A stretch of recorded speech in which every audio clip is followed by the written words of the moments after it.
Bon, ça y est les gens, je suis enfin allé chez le coiffeur. Mais là je conserve la capuche, c'est pour éviter de vous perturber. J'ai un minimum d'empathie vis-à-vis de votre besoin d'immuable.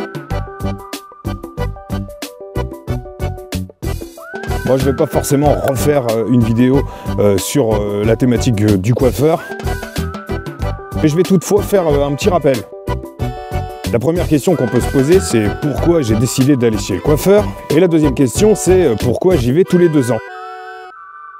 Alors j'ai décidé de franchir le pas, de me lancer dans une campagne de déforestation capillaire, non pas parce que j'avais envie de changer de style, mais parce que depuis quelques temps, je me suis porté de moins en moins. Je me sentais un petit peu sac à patate, parce que j'ai tendance à me laisser aller, et qu'en fait, j'aime pas aller chez le coiffeur. Et des raisons qui justifient cela, bah il y en a un paquet. Le fait de prendre rendez-vous. Très souvent, quand j'appelle, j'ai ma petite idée, je me dis, tiens, j'irai bien cet après-midi chez le coiffeur, et il y a toujours ce risque qu'on me dise qu'il n'y a pas de place et qu'on me propose un autre créneau. Et à partir du moment où on me propose un autre créneau et que c'est pas celui que j'avais décidé, bah ça c'est un coup à ce que je parte en cacahuète dans ma tête et que finalement je repousse et du coup en attendant les cheveux repoussent. À la fois chez le coiffeur c'est chiant parce que j'aime pas trop quand on me tripote la tête. Surtout que les mouvements sont pas du tout réguliers, c'est comme des petites attaques. C'est pas forcément douloureux mais moi ça m'énerve. On me tripote la tête avec des produits pour lesquels des fois il y aura des odeurs qui me plaisent pas. Je me retrouve à 50 cm d'un miroir où je vois ma tête. Donc autant dire que la vue est pas terrible, ça risque de me confronter à mes angoisses dysmorphophobes. D'autant plus que je trouve les lumières un petit peu agressives, sans parler des différents bruits, puisqu'ils sont plusieurs professionnels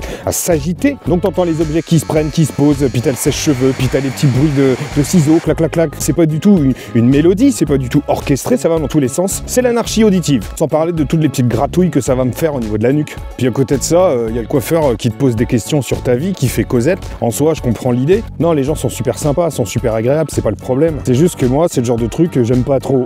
Du coup, moi j'y vais, mieux je me porte. Et ça donne une tignasse que je laisse aller pendant 2 ans.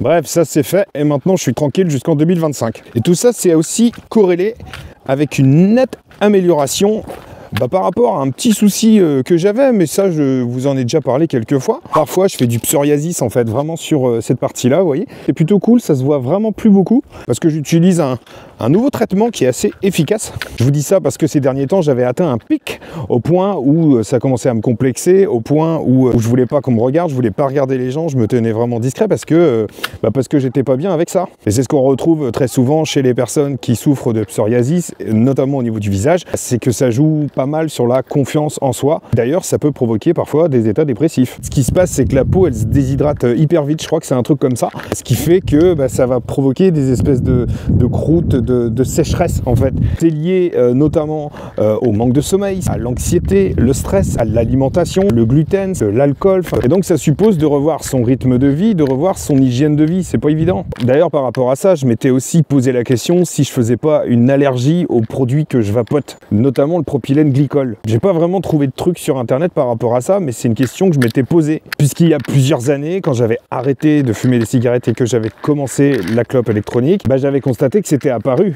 Et une fois que j'avais arrêté pour reprendre la clope, ça avait disparu. Ou alors ça suppose que toutes les dégueulasseries qu'on se prend avec le tabac et les clopes viennent anesthésier quelque chose qui pourtant a besoin de s'exprimer, de s'expulser, de se somatiser. J'en sais rien, hein, c'est une théorie. Mais bon, dans la foulée, j'ai quand même commandé sur internet des produits sans propylène glycol. Même si mon intention, c'est quand même de parvenir à arrêter la clope électronique. Parce que je suis un petit peu dans le tout ou rien et j'ai tendance à vapoter tout le temps. Et la cigarette électronique, contrairement à la clope que tu vas écraser une fois que tu l'as fini, en fait ça s'arrête pas. Tant que ta batterie est chargée et que tu as du liquide, tu peux continuer comme ça longtemps. Et c'est pas bon pour moi. Moi j'ai besoin que les choses s'arrêtent, qu'elles aient une fin.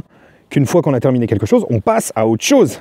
Mais le côté infini, le côté non-stop, le côté non délimité, je trouve pas ça assez cadré, ça me va pas. Bref, une de mes résolutions, c'est d'arrêter la clope électronique. Je me rappelle la fois où j'avais décidé d'arrêter de fumer des cigarettes. C'était quelque chose, parce que c'était aussi accepter de laisser de côté un pan de ma vie. Cette nostalgie des premières clopes, à l'époque, dans les années 90. Moi, je me rappelle que je voyais les grands lycéens fumer des clopes dans la cour. Moi, j'avais envie de faire pareil, du coup, j'avais acheté un paquet de roulés. Et moi, je savais pas rouler des clopes. Alors du coup je galérais, tu vois, ça donnait des trucs énormes. Je me rappelle que mes potes ils me disaient mais qu'est-ce que tu fous dans la cour à bouffer un kebab? Je bouffe pas un kebab, c'est ma clope. On pouvait fumer partout, je me souviens hein. Vous vous rappelez les wagons fumeurs dans les trains? Tu rentrais là-dedans, tu savais même pas d'où venait la fumée. Tu prenais une bonne inspiration, t'avais ta dose pour 6 6 ans. C'est pour les fumeurs passifs, c'était tout bénef. Alors que maintenant, depuis la loi E20, c'est beaucoup plus cadré. On n'imaginerait même pas ce genre de situation. Et c'est heureux. Mais bon, après, ils ont créé des espaces fumeurs. Moi, j'ai toujours trouvé ça con. Un espace fumeur dans un bar, bah, c'est comme un espace pisseur dans une piscine. Puis après, ils ont été encore plus loin, ils ont neutralisé les paquets de cigarettes. C'est-à-dire que tu n'achètes plus un paquet de ça ou de ça parce que tu reconnais le logo, parce que tu reconnais le visuel. Non,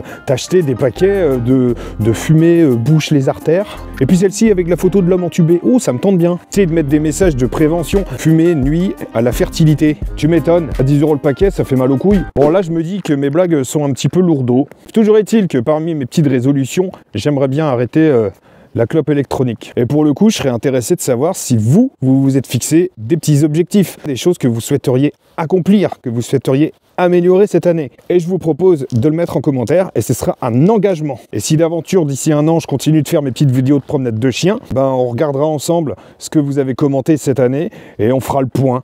Allez, je vous dis à plus tard les gens. D'ailleurs, en termes de résolution, ma fille a fait ses résolutions. Elle a écrit ses résolutions sur une liste et puis m'a fait lire la liste. Et quand j'ai lu la liste, je me suis posé la question, est-ce qu'on peut parler vraiment de résolution quand ça me coûte de l'argent? Parce qu'à ce niveau-là, c'est pas vraiment des résolutions, c'est plutôt une liste de Noël.